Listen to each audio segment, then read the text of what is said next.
What is up, y'all? This is Marshall Lee of DonkeyJawProjects.com, and I recently finished working on a comic project. It is Sword of the Samurai, which is part of the Legends of the Lone Wolf Anthology, created by Dug Garrett. And not too long ago, last year, he put out his first issue of Lone Wolf, and he decided to do an anthology with a bunch of different creators, and he asked if I wanted to be part of it. I said yes. And originally I think it was supposed to be like 10 pages or something like that, but we expanded it a little bit to 13 and for our part, and then the rest will be different page counts for everybody else. But I recently finally finished this 13-page story. I'm really excited about it. It just was definitely a learning experience, and I wanted to share some of the lessons that I learned while working on this project with you. And I have to give a shout out too to Shell Presto. She's been on the channel before, and she's a big part of the AAA creators Discord that I've created for the channel and for just the comic community. And she gave me the idea to do this video, and I think it was a great idea. So hopefully you guys dig it too, and let's get into it.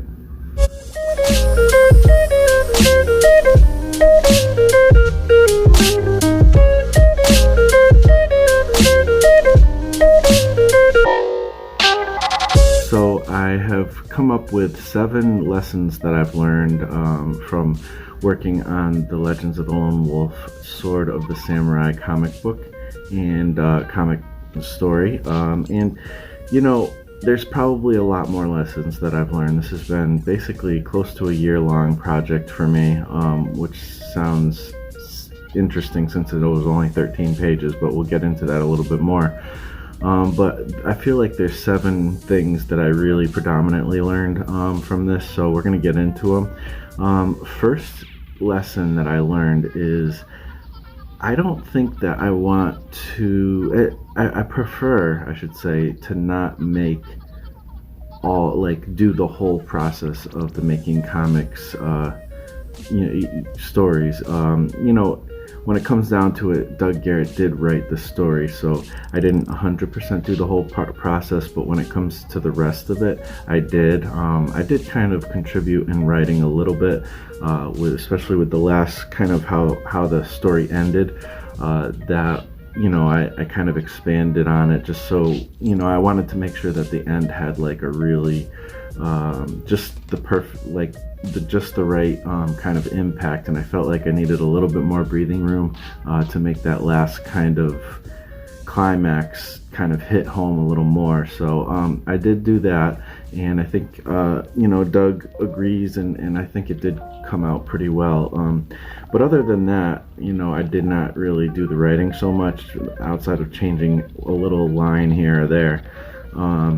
But other than that, I did do the art. So I did the pencils, the inking, which kind of merged into as kind of one thing. The planning, the design of Akio and the different monsters and ghosts involved in this story.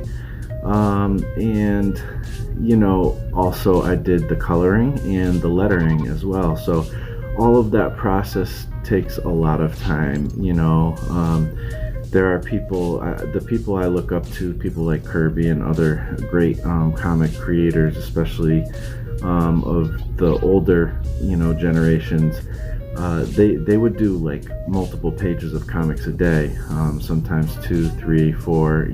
Kirby was known to do some crazy things, and so was many others of that day, because the page, you get paid by page, so the more pages you can do, the more you get paid by. Now, that being said, Kirby was an anomaly for one, and for 2, he had like a huge imagination, and for 3, he was just penciling the comics. He wasn't doing much else than that. Well, he was kind of writing them too, sort of. It really depends on what era. Sometimes he was writing them, sometimes he wasn't, things like that. But his process was basically to go to the page and start drawing, and not stop until the page was finished. So he was doing multiple books at once too, which is crazy. So that's awesome. That's what I aspired to be able to, do something within the realm of that kind of productivity. Not that I'm Kirby, who knows? I've never been known to be fast with anything, but hopefully I can change that. But that being said, when you're doing the whole, process, all those different roles, it can be very overwhelming. And even though I probably could have even done it quicker, just the fact that it's kind of overwhelming, kind of slowed me down. I'm only doing a half an hour a day at the least, so sometimes I don't get much more than that. And when it seems like the finish line is really far away, or it's taking you longer than you would like, it's just really hard to be motivated to push forward and do more than what's required of that day. So it's kind of tough, but there's something that I found out that I think will help with that in the future, which I'll get to in another lesson. So that's the first lesson. Is I think that I really respect the collaborative nature of making comics, and I would like to share that more, in future projects. And in the next comic project I'm working on right now is called Big Wrath, and in that I'm doing basically the writing, the design, and the penciling. Then Peter Palmiotti is going to come in and do the inking. We probably will find somebody else to do the coloring, not sure. And we'll get it lettered, and we'll see who ends up doing it. Who knows, maybe I'll come in and finish the rest of it after he inks it. We'll see. I know I just want to get this project going, so we'll see how that all works out. But the point is, I'm not doing everything, and it's more collaborative, I guess. So we'll see. Maybe I'll find out I'm doing too much on that one too. But I do like collaborating with people. I have other projects I'm working on where people are taking on different roles and I'm taking on different roles. So I want to get more into that. So the second lesson is, it's okay to do work for no pay, comic work for no pay. And I know a lot of people will be not happy with me saying that. A lot of professional illustrators or comic book artists will say, no way, there's no way I would work for no pay. And I get it. Comics are really hard to work on.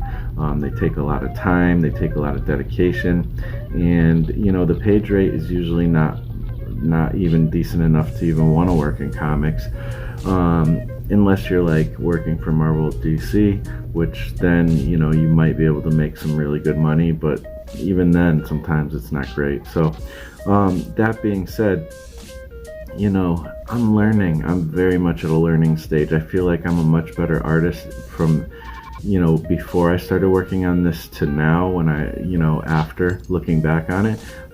It's basically taken me somewhere around a year to do 13 pages, and I've learned a lot. I was afraid to jump into the coloring process because I have done digital coloring in the past with like single illustrations and even trying to do some comic pages, but I've never finished a full project of comics with coloring, and this is the first time, so I was a little bit intimidated by that. I almost said to Dug Garrett that, let's get somebody else to color it, because I think I'm not ready for that yet. But I decided to take it on, and this was this whole project was to me it was like taking a course, like a college course in making comics, doing everything from the ground up on my own. Also working digitally, which is relatively new to me. I've been only working digitally for about 2 years, and I have sometimes worked traditionally within that time as well. So it's all learning. Like, so to me, not being paid, I have no problems with this. I agreed to do it, for no pay. This isn't me saying, oh, I should have been paid or something like that. This is me saying I'm okay to sometimes do work for no pay. I'm not saying that I'm open to doing that in the future again, necessarily, but for me at this point in time, it was a good thing. I learned a lot, and I had the freedom to experiment and do certain things that maybe I would have less freedom if I was getting a paycheck and people wanted a specific certain thing. I don't know.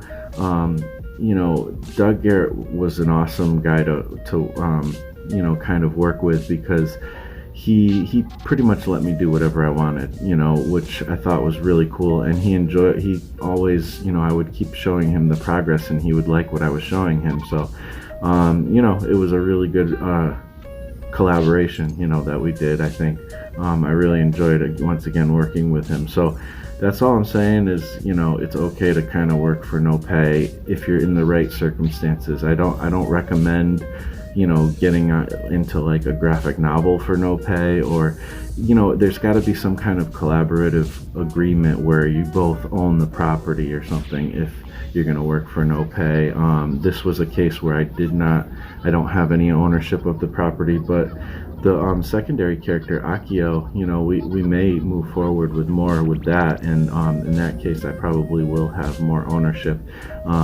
We'll see what happens, but for now, this was more just a great chance for me to learn a lot of things in a very free way, and to also have some accountability to another person to finish this thing for them. It was a really good experience, in my opinion.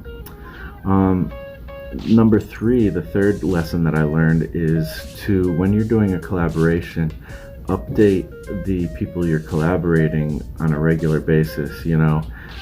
Every step where I finished a page, like if I finished a page of penciling or a page of inking or a page of lettering or coloring, every step of the way I was regularly sending Doug a message and saying, here's my latest progress. This page isn't done, but this is what I did this week. This part is taking a little longer than I expected. But I'm working on it, or I'd give him another one. It's like, oh wow, I did 2 pages this week. That's kind of, that good productivity this week and stuff. And he was just really appreciative that I kept him up to date throughout the whole process. I probably sent him a message every week or so, throughout a lot of this process, and that gave him the kind of the ability to know that things were being done. And a lot of times within collaborations, people won't be so communicative, and that's kind of a big problem. You need to be able to communicate back and forth on a regular basis with people when you're collaborating on a project like that. And so I just think that's really an important lesson. And I noticed that even though my progress wasn't as fast as I wanted it to be, and even though I didn't hit the original deadline, he never had any problems with me. He always was happy to hear from me, and he realized this stuff takes a lot longer sometimes than you think, and it was all good. I've never had any flack from Doug. He's been such a great person. Like, I think he's just a really cool person, and he's making some cool comics, and I'm happy to work with him. So once again, that's kind of what I learned. Number 4, I found out that I can be proud with finished but not perfect. And I've kind of been learning this throughout the different projects I've worked on.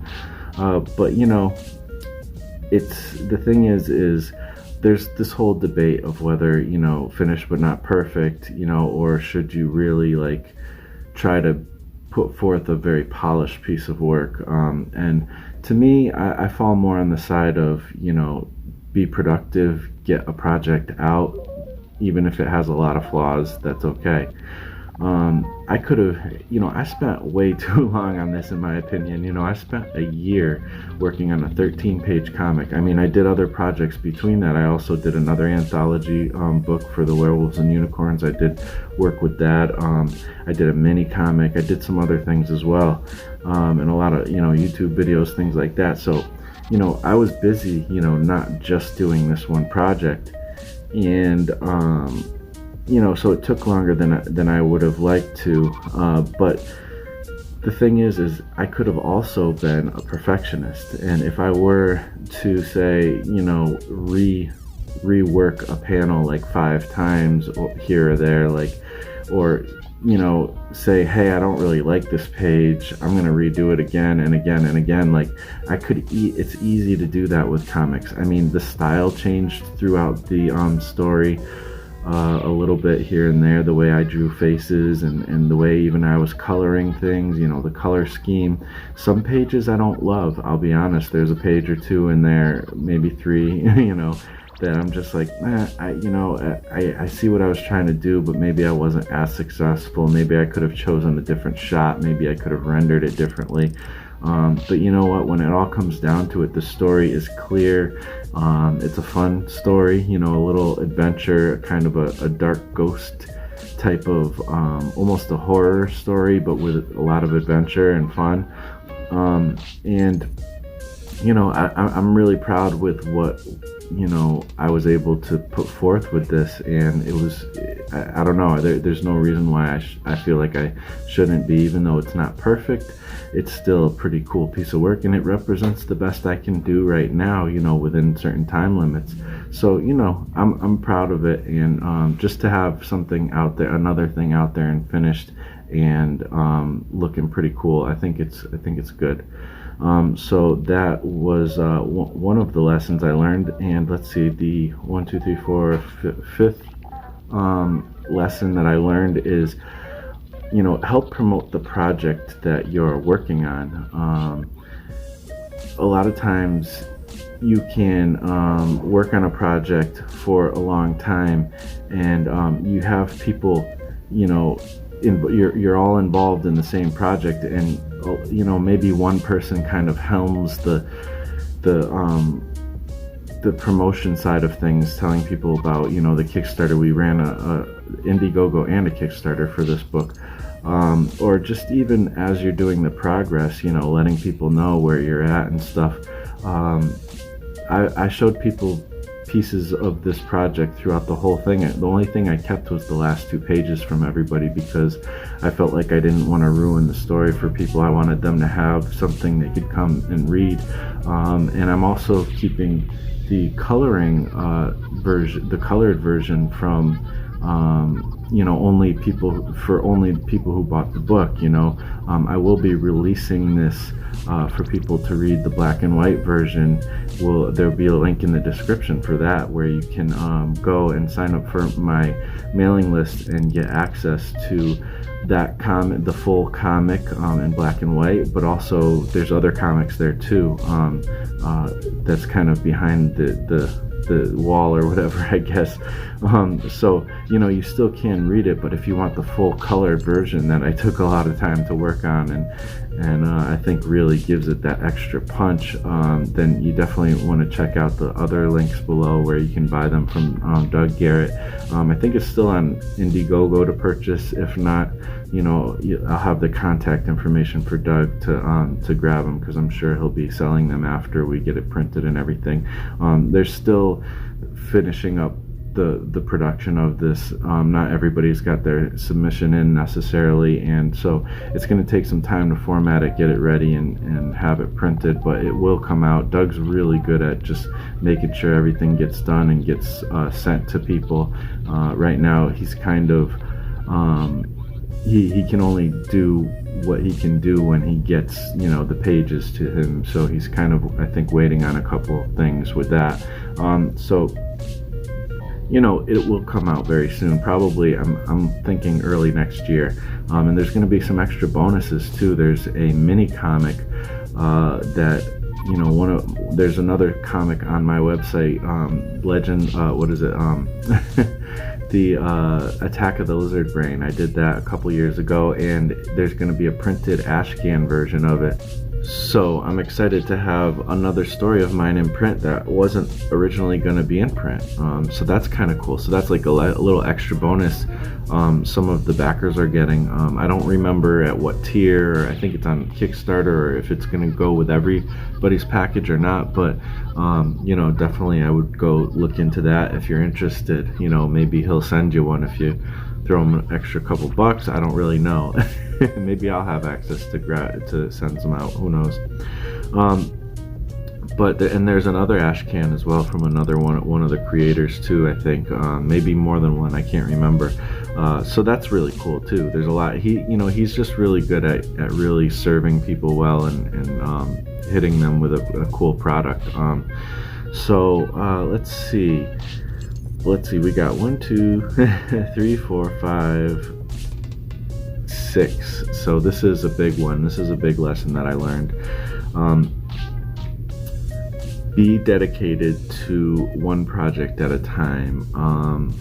This is something that I've been having a hard time with for my whole life. I always want to do too many things, and doing this YouTube channel is a big one, and working on comics. And I finally honed it down to those two things: doing the YouTube channel and working on comics and putting cool comics out. So while during this year I it maybe took too much time. Well, if I was 100% only dedicated to Lone Wolf and that's it, I think that I could have cut that time at least in half. And it also has to do with motivation too.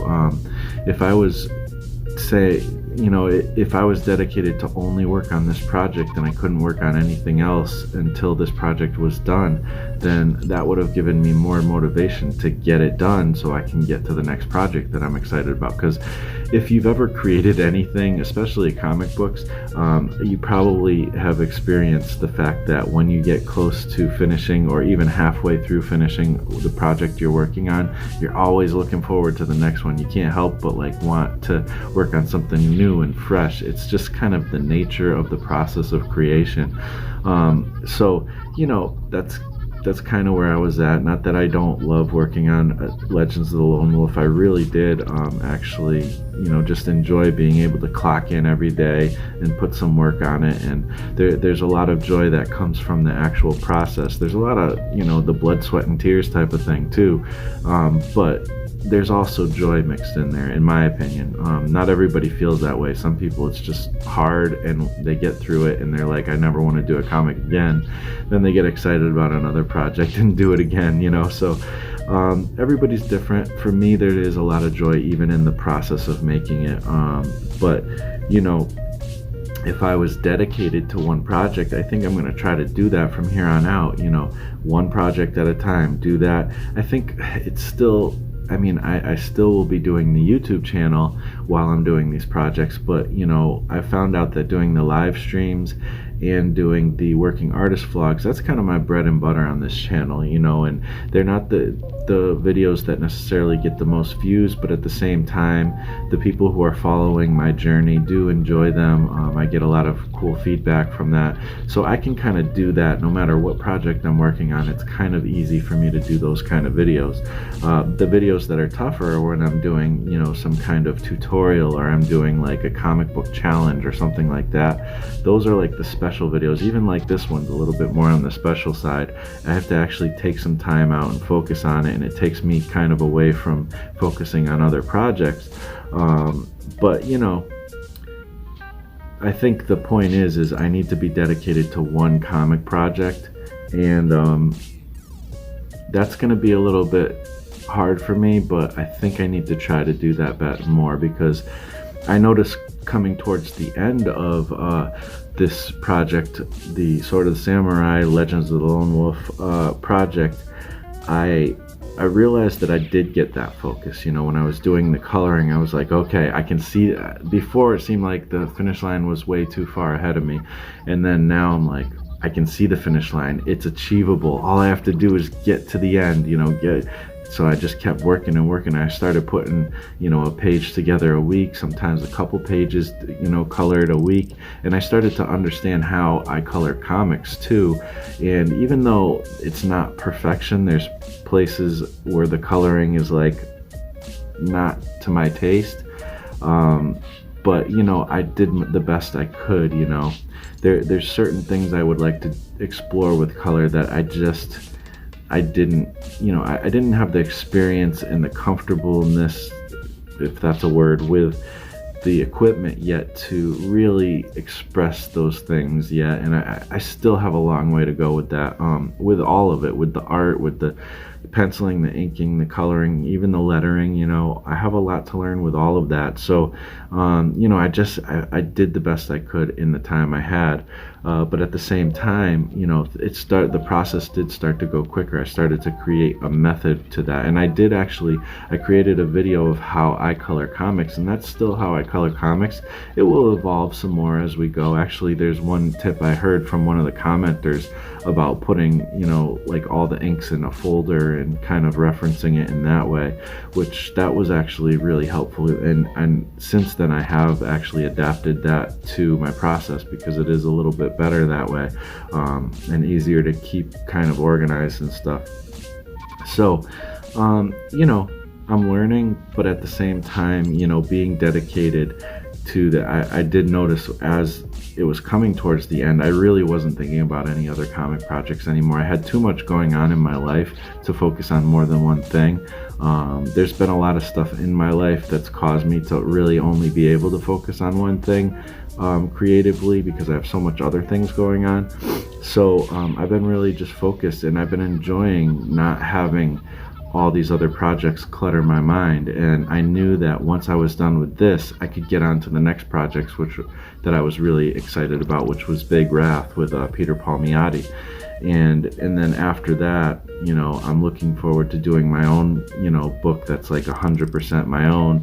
And at that point, I think I will do, I think I do kind of have a few things going on, because I'll still have the Big Wrath thing. I'll be having Peter, he's going to be doing the inks, and we'll probably be putting finishing touches on that, while I'll be working on another project. And also, I would like to take some time out to write the script and finish the script for Calamity Jane, which is another collaborative project that I'm doing with Michael Emmerich.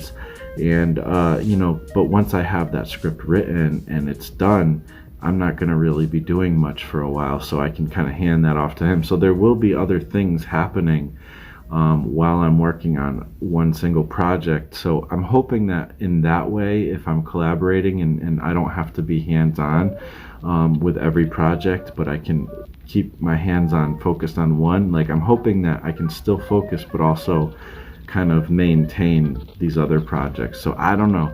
That's a little bit different than me doing 100% of 2 or 3 different projects, because that's kind of what I did in the past.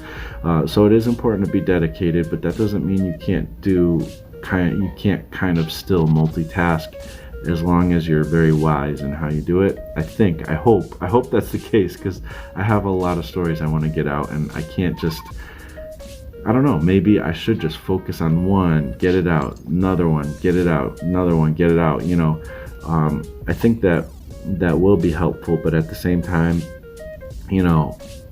I do like to have a few other things kind of percolating or whatever in the background. And last but not least, the 7th lesson I learned is choose wisely who you work with, especially if it's a collaborative project and you're not getting paid, per page or whatever. But even if you are getting paid, it's important to choose wisely who you work with.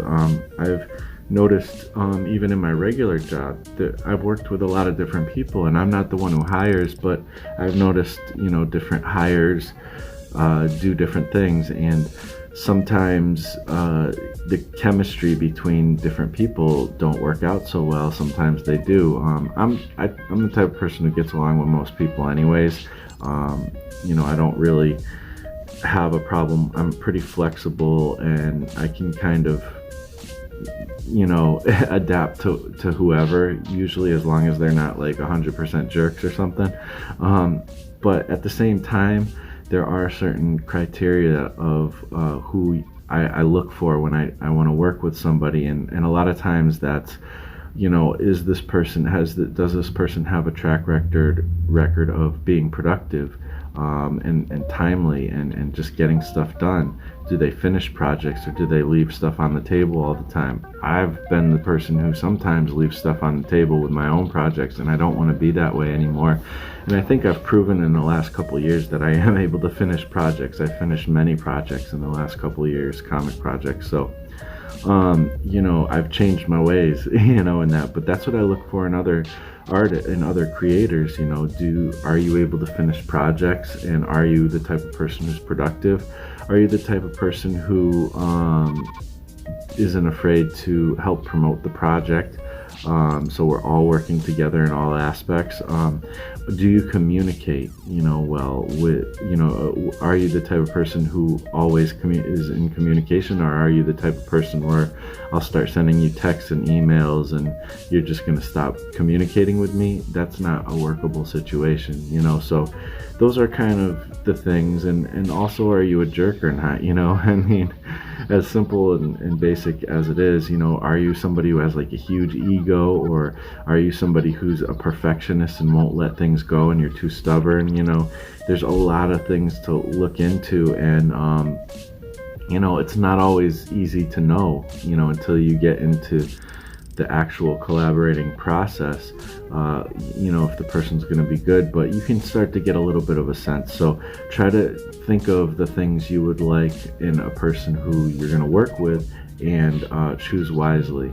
In this situation, I learned the lesson by positive things. There have been times where I've collaborated, not even in comics, but in all kinds of different things, where I've learned that certain people weren't great to collaborate with, and at least for me, the chemistry just didn't work out or whatever, and it's been more of a negative situation. But this was a time where it was like delightful, to work with Doug, and there was not issues. So I really am grateful and appreciative that this ended up being a good person to work with, and I would be happy to work with him again in the future, if the circumstances were right, so yeah, and I think that does happen too when you find people you like to work with. I mean, Mike Emmerich and I and other people have worked together on the first anthology for the 100 Days of Making Comics,